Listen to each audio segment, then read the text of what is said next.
Hola, buenas. Este vídeo es para intentar explicar de una forma sintética, compleja, espero que se entienda correctamente, pues un tema de historia de España muy interesante que se conoce popularmente como la Restauración, que está aquí en la presentación. La Restauración es un término genérico y se llama así el periodo porque los Borbones que habían sido expulsados durante el sexenio democrático son restaurados en el trono, de ahí el nombre.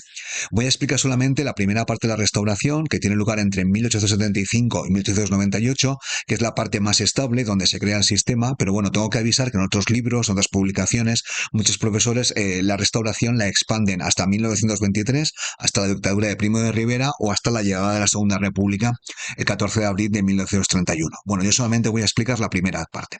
Entonces, esta videoconferencia la voy a articular en cuatro partes. En primer lugar, voy a hablar de cómo se crea el sistema, los inicios de la nueva etapa. Voy a intentar explicar qué problemas se solventan que venían del sexenio democrático y cómo los abordan.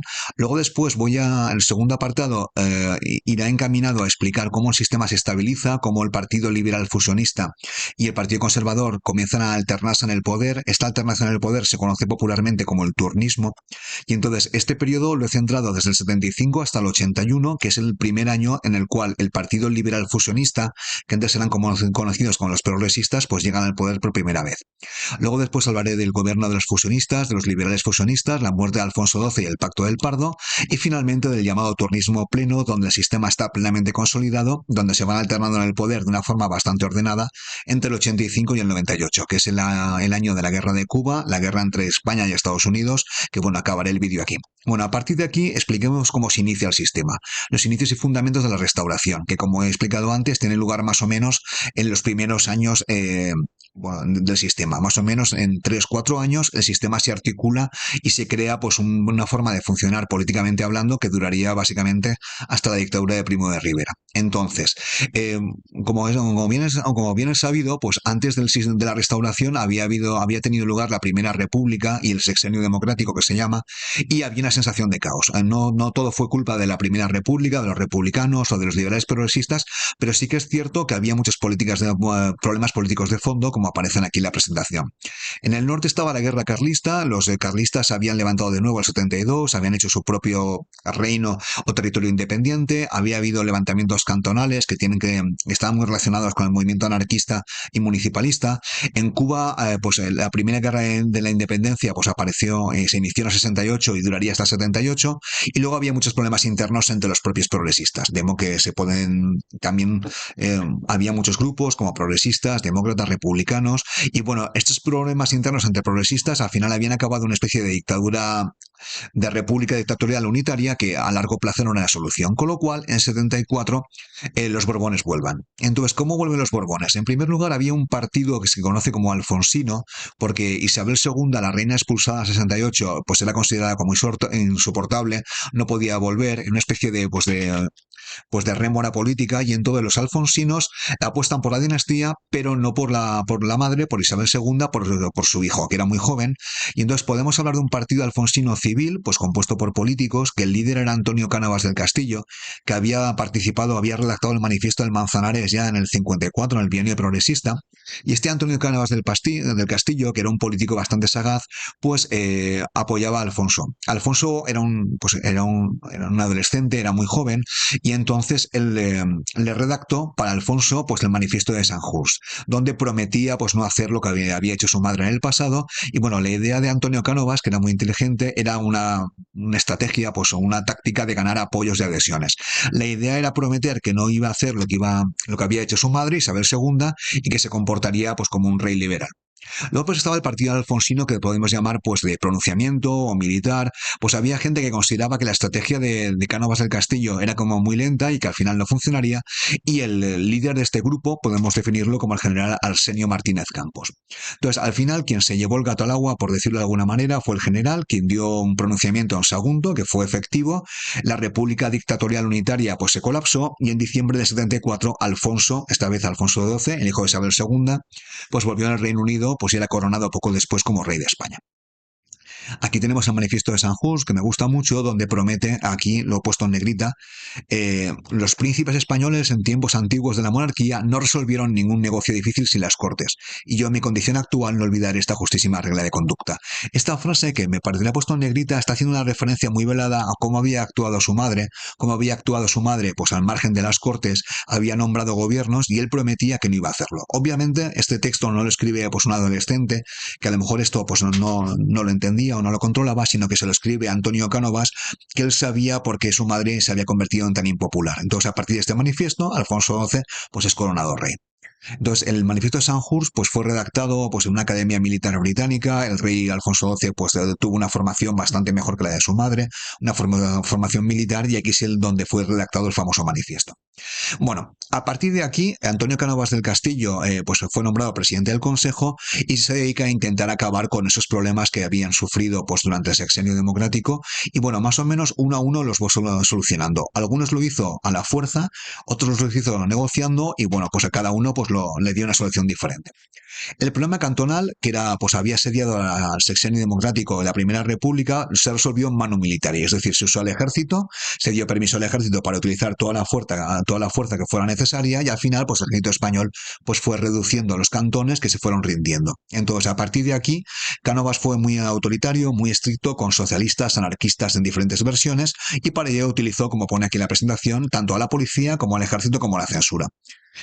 Sabía Cánovas, Antonio Cánovas, que los anarquistas o socialistas o los que habían participado en el levantamiento cantonal no iban a apoyar a Alfonso XII de ninguna manera, así que los persiguió de forma pues, autoritaria y con bastante estricta.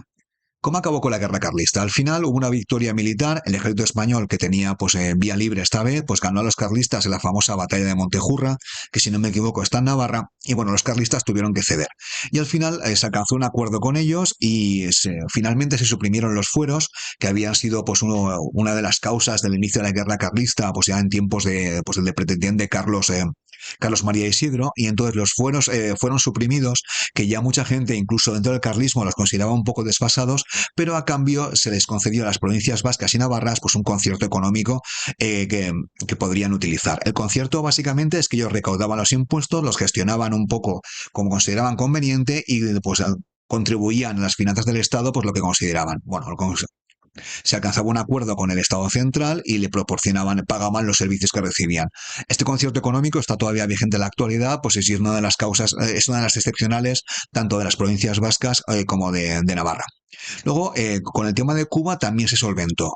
Se había iniciado la primera guerra de independencia cubana, 68, y bueno, aquí Cánovas pues utilizó una táctica mixta. En primer lugar, envió un ejército enorme, hablo de memoria, pero creo que fueron 25.000 soldados a la isla de Cuba, pero al mismo tiempo, cuando consiguió tener un poco de control sobre la isla, pues entabló una negociación con aquellos cubanos que estaban a favor de la independencia, y al final se alcanzó un acuerdo mediante el cual se concedía la autonomía a Cuba. Entonces, este acuerdo de autonomía pues se concluyó en la llamada Paz de Zanjón, que fue un poco que se concedía la autonomía a Cuba a cambio de que se depusieran las armas. Hubo una especie de amnistía, se depusieron las armas, y Cuba se gobernó de forma autónoma a partir de esa época. No se acabó con la esclavitud, que era también uno de los problemas que tenía la Cuba española, porque muchos eran propietarios de esclavos en Cuba. Era algo que había un grupo abolicionista en España bastante potente, pero claro, abolir la esclavitud suponía pues quitar las propiedades a mucha gente que era propietaria de esclavos, con lo cual, como la isla, el clima político era muy inestable, pues no se acabó con ella. Y luego, mientras se solventaban estos problemas, el problema cantonal, la guerra carlista y el asunto de Cuba, pues Cánovas empezó a articular un sistema político en España acorde con sus intereses y con su forma de ver el mundo. Y bueno, teníamos al rey, que es Alfonso XII, y entonces el rey, una de las ventajas que tuvo Antonio Cánovas, que aquí tenemos un grabado donde aparece ciertamente un poco más joven, pues Alfonso XII fue tutelado por Antonio Cánovas. No le puso ningún problema, el rey era jovencísimo, la camarilla, que había dado muchísimos problemas durante la época de Isabel II, pues tuvo muy poca importancia, apenas intervenía, y al final quien mandaba en España, entre comillas, es Antonio Cánovas.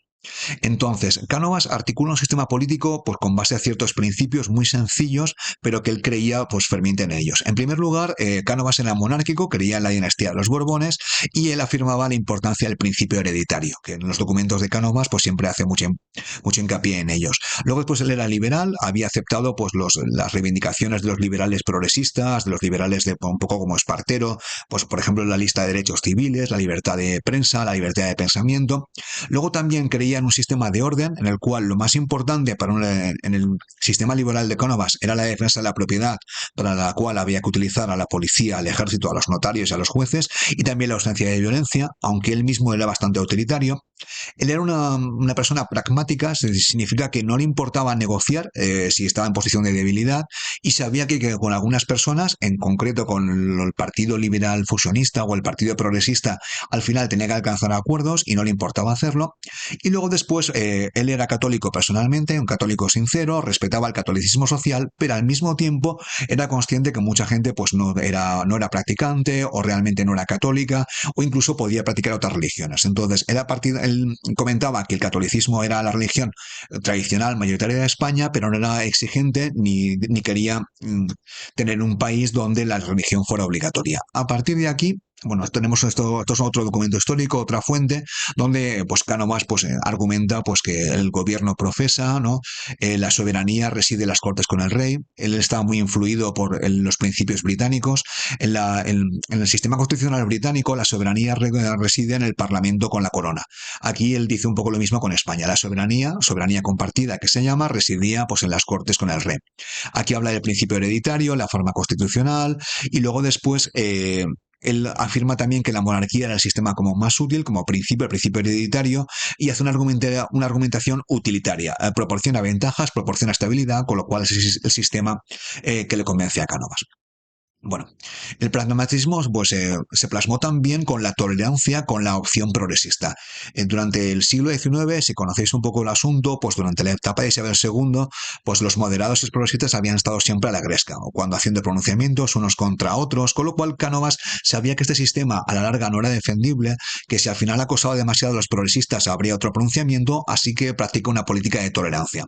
Además, resiste incluso las presiones más conservadoras, quizás del alto clero, y aunque él defiende un estado confesional, lo hace con una tolerancia religiosa amplísima. No se molesta a nadie por no practicar la religión, por no asistir a oficios, por no ser católico, simplemente hay una tolerancia confesional y si alguien quiere practicar una religión diferente en el Estado español, pues no tenía mayor problema. Aún así, el Estado era un Estado confesional y la religión oficialmente era la católica. Y luego después, pues respecto a los sectores más progresistas, como más avanzados, había un grupo llamado los catedráticos heterodoxos que habían sido un poco medio revolucionarios, muchos de ellos eran republicanos y habían actuado durante el sexenio democrático, pues por ejemplo los repone en su puesto en la universidad, protege al Ateneo y a la Biblioteca de Madrid, que es donde los progresistas o la gente un poco más republicana, más radical, pues daba sus conferencias, los protege de las presiones de los más conservadores. Con lo cual, el pragmatismo de Cánovas pues, se manifiesta en crear un sistema donde se es muy respetuoso con la gente que está a la izquierda política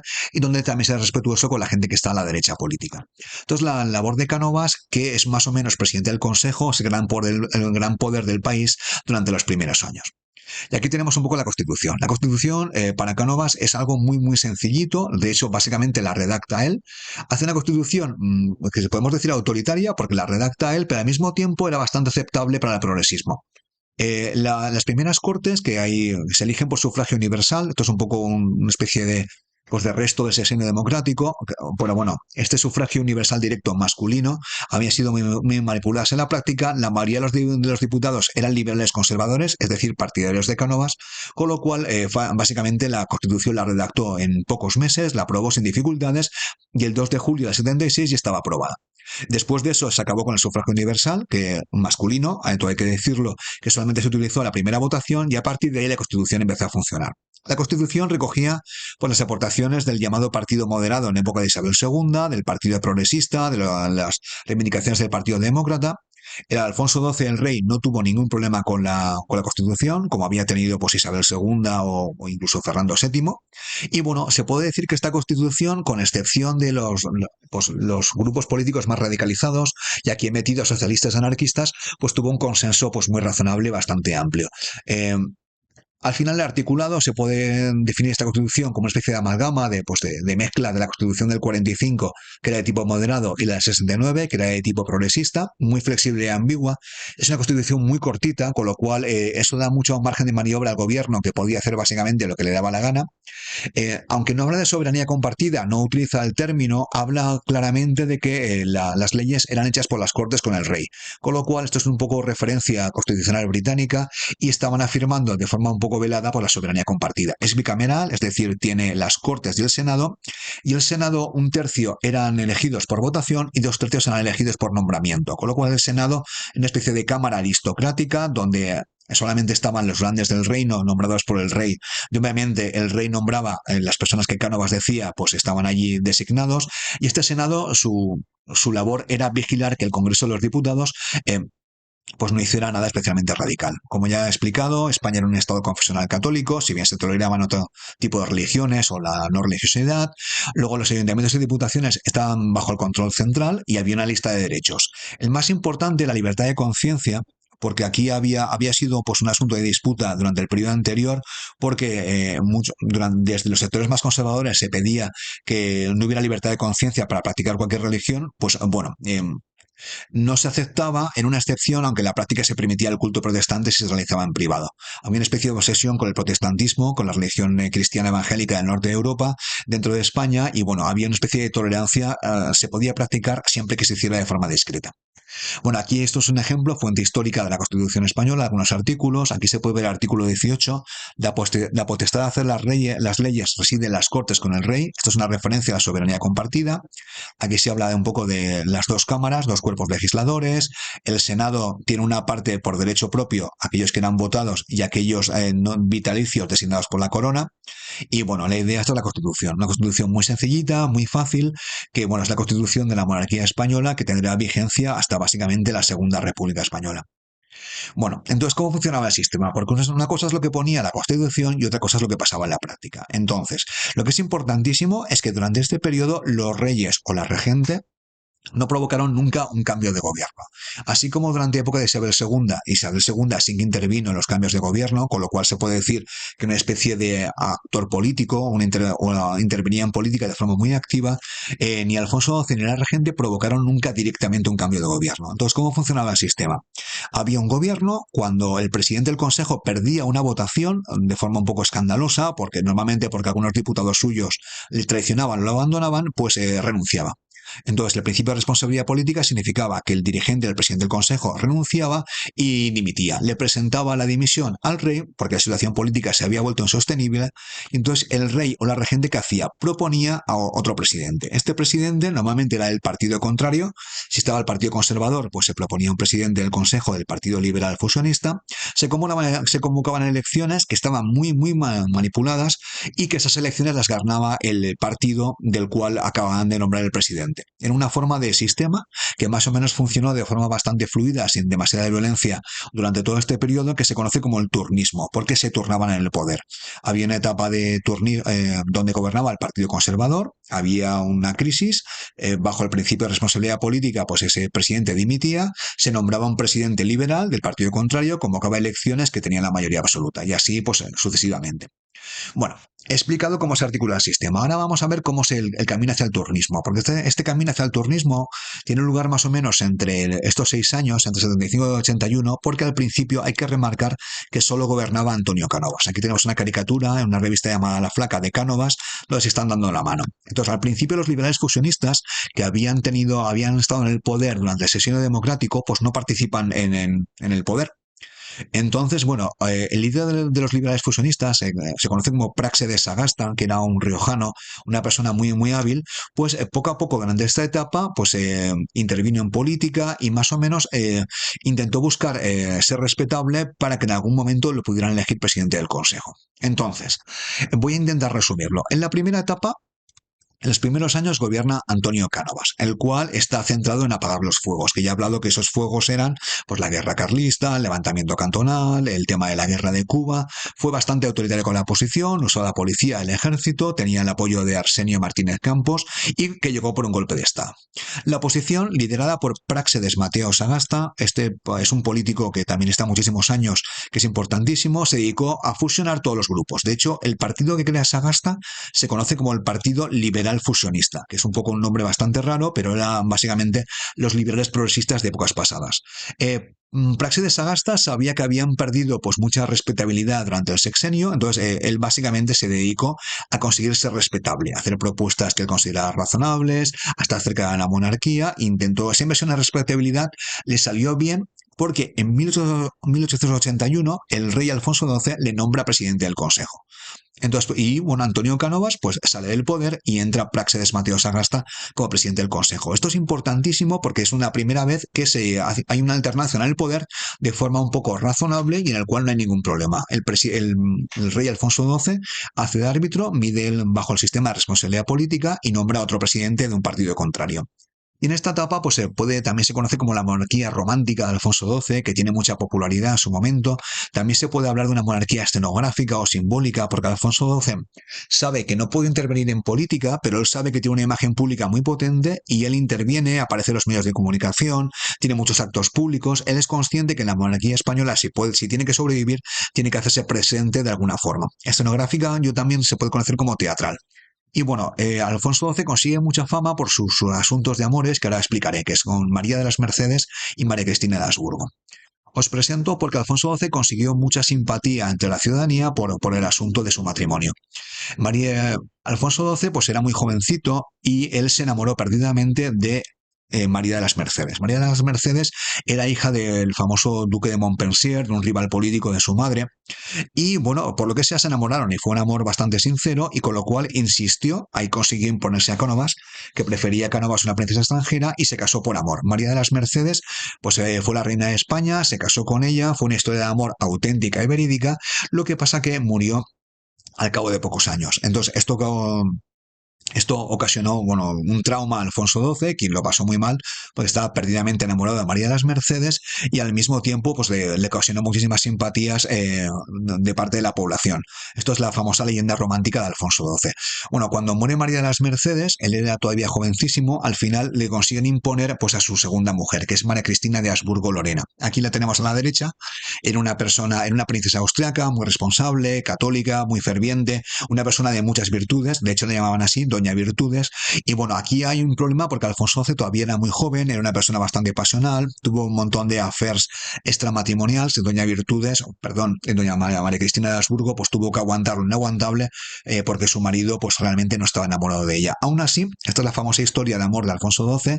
Todo el mundo se quedó con la historia de María de las Mercedes y así aparece como el rey romántico eh, que ha quedado su leyenda. Bueno, a partir de aquí hay un par de imágenes. Aquí tenemos a Antonio Cánovas, ha aparecido en un montón de fotografías o de imágenes, y aquí tenemos a Práxedes Mateo Sagasta, que es su gran rival. Él era el líder del Partido Conservador y él era el líder del Partido Liberal Fusionista. El Partido Conservador, entre comillas, se puede considerar heredero del Partido Moderado. Era un partido de principio hereditario, de orden, propiedad, pues de la gran burguesía, de los terratenientes, y el Partido Liberal Fusionista, que es un partido más empresarial, de gente que era quizás un poquito más avanzada en terrenos políticos, y bueno, ambos se alternaron en el poder, pues básicamente hasta el 98. Bueno, tenemos aquí a Antonio Cánovas del Castillo y Práxedes Mateo Sagasta. Bueno, el periodo he comentado ya que en el 81, pues Práxedes Mateo Sagasta pues le nombran presidente del Consejo. Bueno, aquí ya Alfonso XII es ciertamente un poco mayor y aunque he comentado que no se metía mucho en política, sí que es cierto que Alfonso XII tiene alguna intervención. No muchas, pero bueno, alguna voy a explicarla. En primer lugar, Alfonso XII empieza a ejercer una cosa que los reyes hasta este momento no habían ejecutado, que empieza a intervenir en las relaciones internacionales. Las relaciones internacionales, la diplomacia, era una especie de resquicio de la nobleza, se consideraba una actividad aristocrática y bueno, Alfonso XII pues tiene una polémica visita a Alemania. Alemania se se creó en 1871, después de la guerra franco-prusiana. Y bueno, aquí tenemos una famosa fotografía. Este sombrerito que parece tan gracioso, no es tan gracioso porque es un sombrero de caballería alemana. Claro, que el Alfonso XII fuera nombrada coronel de caballería alemana, pues supuso pues una crisis con Francia terrible. Recordemos que Francia había sido derrotada por los alemanes en la guerra franco-prusiana y bueno, esta ya se puede considerar aquí como Alfonso XII interviene en política exterior. Luego, al final, se puede considerar que España se aleja de Francia, que había tenido unas relaciones con Napoleón III importantes, y se aleja de la Tercera República Francesa. Luego después, estas relaciones de Alfonso XII con Francia fueron bastante útiles porque en el 85, esto es una cosa bastante poco conocida, España y Alemania estuvieron a punto de entrar en guerra. Había unas pequeñas islas en el Pacífico, las Carolinas, que Alemania ocupó. España tenía que entrar en guerra porque habían ocupado su territorio nacional y al final fue la gestión del rey, más o menos, las relaciones entre Alemania y España la que evitaron la guerra. Bueno, como consecuencia de este acercamiento a Alemania, España se puede decir que participó de forma bastante tangencial en la Triple Alianza, es decir, pues en la alianza del Imperio Austrohúngaro con Alemania y el Imperio Otomano, pero una participación muy menor. En general, Alfonso XII, bueno, y por la política de Sagasta y de Cánovas, la política exterior de España fue de tipo neutral. No tenía ningún gran aliado, participaba en las relaciones internacionales de la época, pero no tenía ningún aliado. Luego esto tendrá una importancia muy importante en la guerra en la guerra entre Estados Unidos y España en el 98, porque al final, como había seguido una política neutral, España no tenía ningún aliado con el que contar. Bueno, y ahora vamos a la muerte del rey, que es una cosa bastante curiosa, porque como ya he comentado, Alfonso XII era un rey que aunque sabía que no podía modificar los gobiernos, él era claramente consciente de su papel simbólico. Y ha hablado de la monarquía, pues eso, representacional o simbólica o teatral. Entonces, en el 81 nombra a Sagasta presidente del Consejo y bueno, y el rey a partir de esta época pues comenzó a tener una vida pública bastante activa. Entonces, por ejemplo, cuando había algún terremoto, por ejemplo en Granada, o cuando había una epidemia de cólera en Aranjuez, pues se presentaba, visitaba a los enfermos, hacía presente, pasaba revista a las tropas. Esto es lo que comento yo como de monarquía presencial. Alfonso XII era muy popular, este tipo de gestos pues caía muy bien entre la gente y bueno, lo que la gente no sabía que el estilo de vida del rey, ya he comentado que tenía muchos affairs extramatrimoniales, una vida pues, sexual bastante intensa, entre comillas, visita a la gente con cólera, se movía bastante, pues esto le perjudicó en su salud, porque la gente no lo sabía, había padecido tuberculosis de niño, la tuberculosis es una enfermedad muy grave y entonces, como consecuencia de este estilo de vida tan intenso, pues se enfermó gravemente. Y bueno, en septiembre del 85, tanto Cánovas como Sagasta sabían que el rey estaba muy enfermo, Alfonso XII, y sabían que iba a morir. No murió por su visita al hospital de coléricos en Aranjuez, pero vamos, los dos jefes de los partidos, tanto Cánovas como Sagasta, pues sabían que iba a morir. Entonces el rey está muy enfermo, en el Pardo, en una cuestión de tiempo de cuándo iba a fallecer, sí, iba a fallecer seguro, pero el problema era cuándo. Entonces, el general, si os acordáis, el que dio el golpe de Estado, Arsenio Martínez Campo, convoca a Sagasta y a Cánovas, se reúnen en el Palacio del Pardo y alcanzan un acuerdo informal que nunca fue firmado.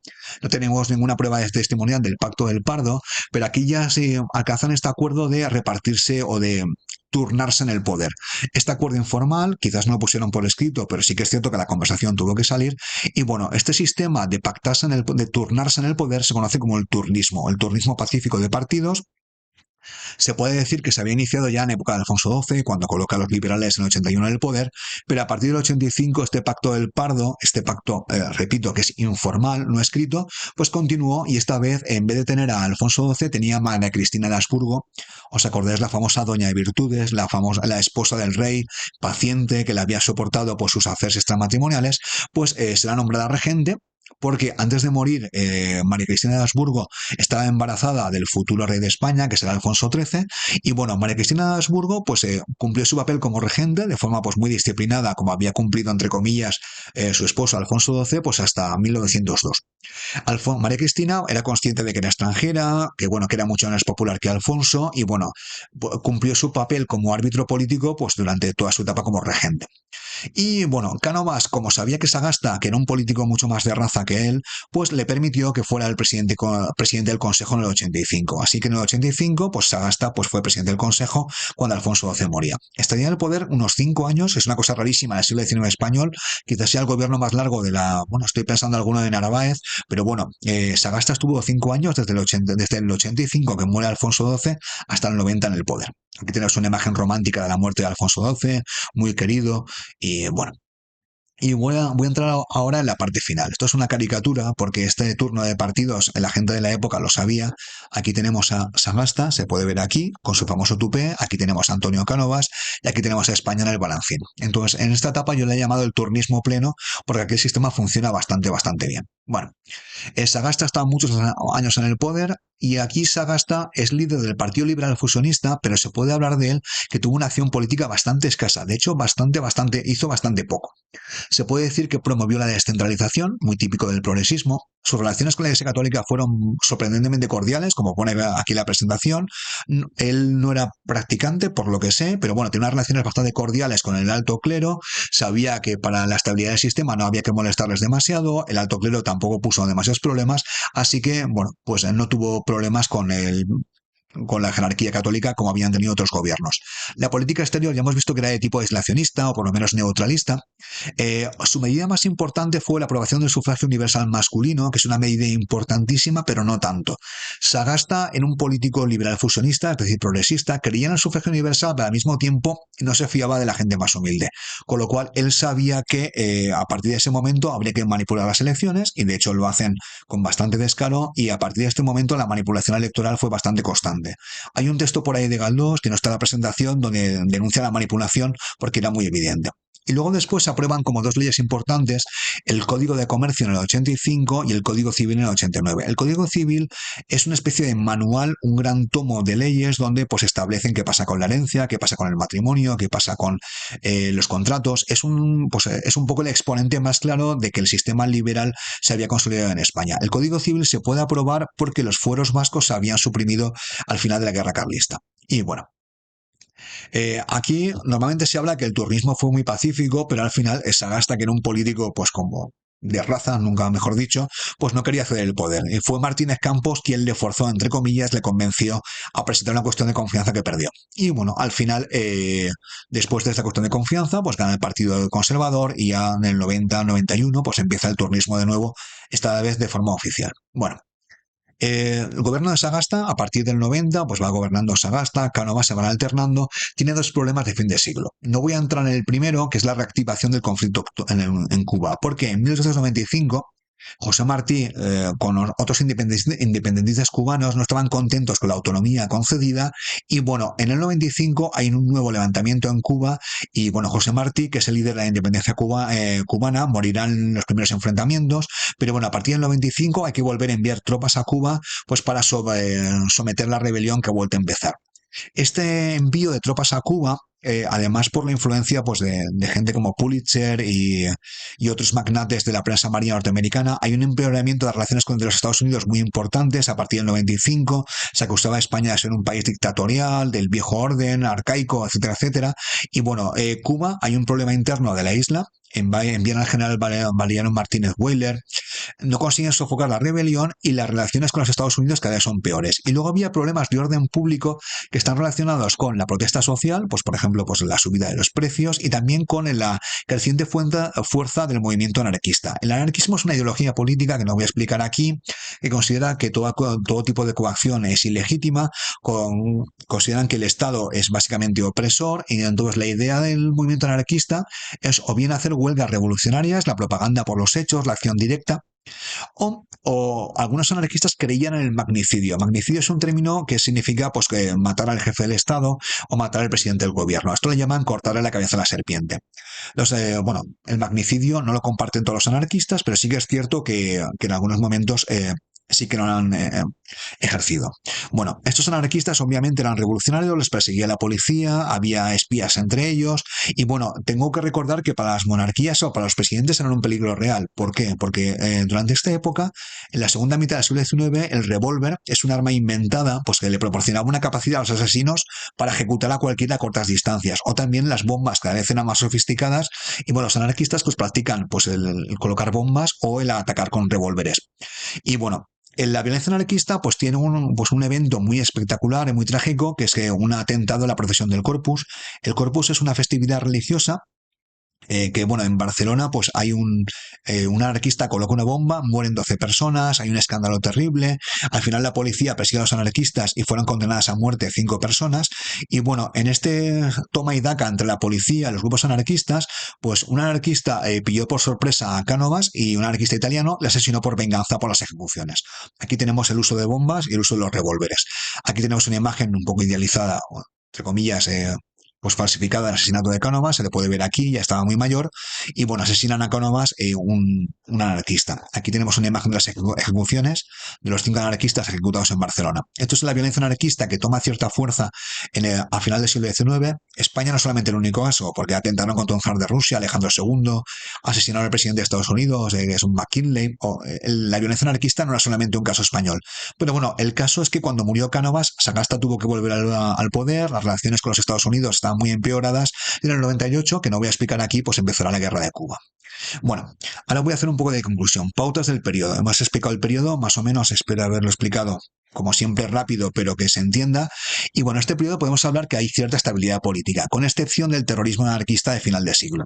También se puede hablar que el Estado liberal pues se ha consolidado, ya no quedan más reformas por hacer. Quizás la última gran reforma era el sufragio universal masculino, quizás barra el femenino, pero bueno, a partir de este momento el término liberal se va a aplicar a los conservadores. Si en el término liberal en el siglo XIX tenía un perfil o un matiz progresista, a partir del siglo XX, si alguien se define como liberal, pues va a tener más o menos un perfil conservador. Ya hemos visto que tanto Cánovas como Sagasta tampoco había tanta diferencia entre ellos.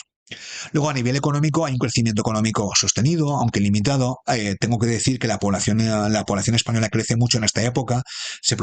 Hay una bajada de la mortalidad infantil, lo cual aumenta la población. Hay muchos indicadores positivos. Aumenta la esperanza de vida, aumenta la alfabetización. Tiene lugar lo que se llama la segunda revolución industrial. El final del siglo XIX también es la creación de la industria metalúrgica vasca. Entonces, hay un crecimiento económico sostenido, pero no fue capaz de satisfacer a toda la población que estaban haciendo.